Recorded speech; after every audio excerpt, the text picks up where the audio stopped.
Assalamualaikum warahmatullahi wabarakatuh. Perkenalkan, nama saya Rizky Nur Samsi dari Divisi Pendidikan Kepengurusan Akuntansi Sekolah Vokasi IPB. Pada kesempatan kali ini, saya akan memaparkan materi dari mata kuliah Manajemen Keuangan bab Analisis Laporan Keuangan. Analisis laporan keuangan merupakan bentuk analisis untuk mengukur kinerja perusahaan berdasarkan data perbandingan yang ditulis dalam laporan keuangan seperti laporan neraca, laba rugi, dan arus kas dalam satu periode tertentu. Nah, analisis ini biasanya dilakukan oleh akuntan pada akhir periode perusahaan dalam satu tahun. Hasil analisis kemudian dilaporkan kepada pihak manajemen sebagai pedoman informasi untuk menentukan keputusan atau kebijakan perusahaan di periode selanjutnya.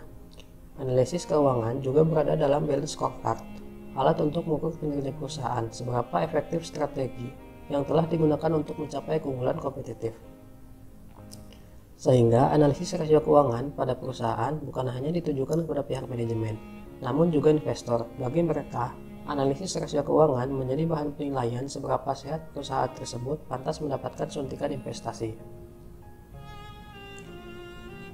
Terdapat 5 rasio keuangan yang akan kita bahas pada kesempatan kali ini. Yang pertama adalah rasio likuiditas atau liquidity ratio. Rasio ini berguna untuk mengukur seberapa mampu perusahaan dalam memenuhi kewajiban-kewajiban jangka pendek. Analisis ini dilakukan berdasarkan aktiva lancar yang relatif terhadap kewajiban atau utang lancarnya. Namun, rasio likuiditas dibagi lagi ke beberapa jenis tergantung perbandingan kondisi aktiva dan kewajibannya. Yang kedua ada rasio solvabilitas atau leverage ratio. Jika rasio likuiditas untuk mengukur kewajiban jangka pendek berbeda dengan rasio solvabilitas. Rasio ini bertujuan untuk mengukur kemampuan perusahaan dalam memenuhi kewajiban jangka panjangnya.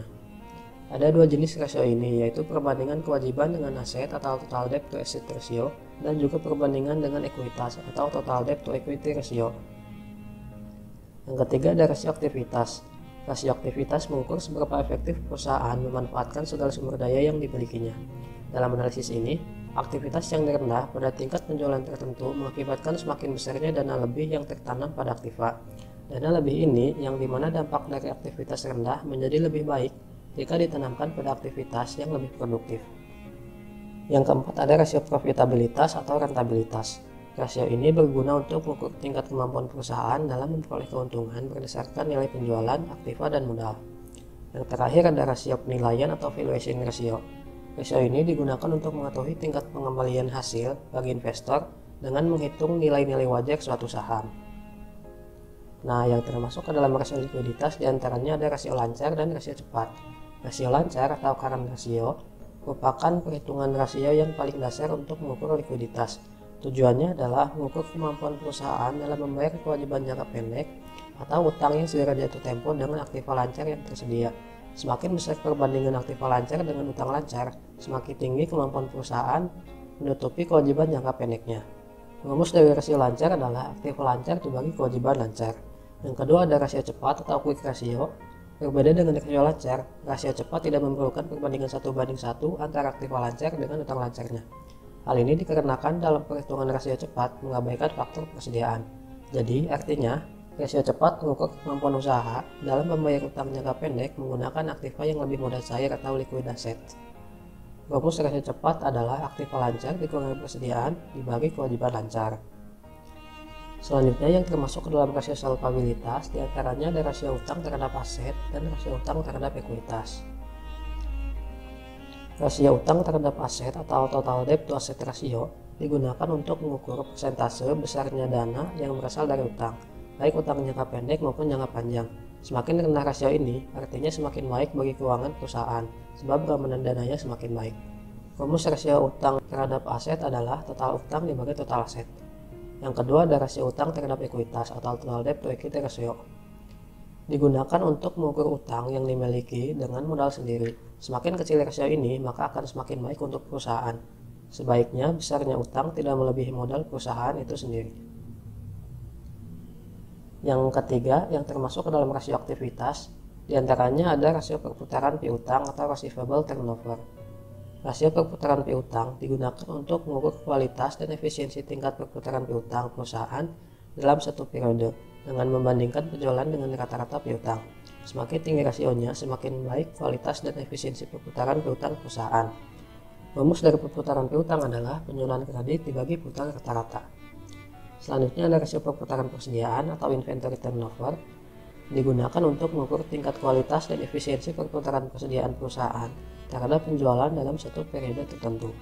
Semakin tinggi rasionya, maka pengelolaan persediaan yang dilakukan oleh perusahaan semakin efisien. Rasio perputaran persediaan adalah harga pokok penjualan dibagi persediaan. Yang termasuk ke dalam rasio aktivitas yang ketiga adalah rasio perputaran aktiva tetap atau fixed asset turnover.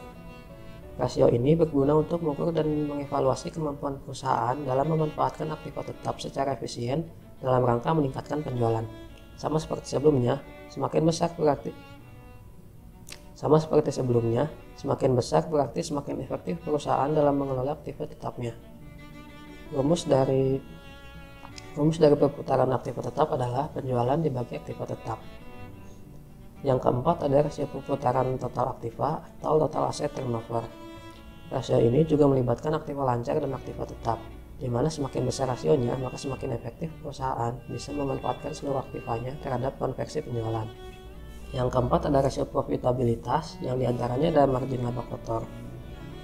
Margin laba kotor atau gross profit margin membandingkan laba kotor dengan penjualan. Semakin besar persentase atau rasionya, artinya semakin baik kondisi keuangan perusahaan. Rumus dari margin laba kotor adalah laba kotor dibagi penjualan. Selanjutnya ada margin laba operasi atau operating profit margin, ukuran dari laba yang telah dikurangi dengan semua biaya dan pengeluaran kecuali bunga dan pajak dibagi dengan pendapatan. Hasil dari perhitungan tersebut merupakan gambaran laba bersih sebelum bunga dan pajak yang didapat dari setiap rupiah penjualan atau pendapatan. Rumus dari margin laba operasi adalah laba operasi dibagi penjualan. Yang ketiga ada margin laba bersih atau net profit margin. Margin laba bersih digunakan untuk mengukur persentase atau rasio laba bersih setelah dikurangi bunga dan pajak yang dihasilkan dari setiap rupiah penjualan atau pendapatan. Semakin tinggi rasionya, berarti semakin baik perusahaan dalam menghasilkan laba. Rumus dari margin laba operasi adalah laba bersih dibagi penjualan. Yang keempat ada return on asset atau ROA. ROA digunakan untuk mengukur kemampuan perusahaan dalam menghasilkan laba dengan semua aktiva atau aset yang dimilikinya. Laba yang dihitung adalah laba sebelum bunga dan pajak atau EBIT, earning before interest and tax. Rumus dari return on asset adalah laba bersih dibagi total aset. Yang terakhir ada rasio penilaian atau valuation ratio. Di sini terdapat dua valuation ratio. Yang pertama ada rasio harga per laba atau PE ratio, dan ada rasio nilai buku atau price to book ratio. Rasio harga per laba atau PE ratio adalah rasio harga saham perusahaan terhadap pendapatan per saham perusahaan. Rasio tersebut digunakan untuk menilai perusahaan dan untuk mengetahui apakah mereka overvalue atau undervalue. Rumus dari rasio PE adalah harga per saham dibagi laba per saham.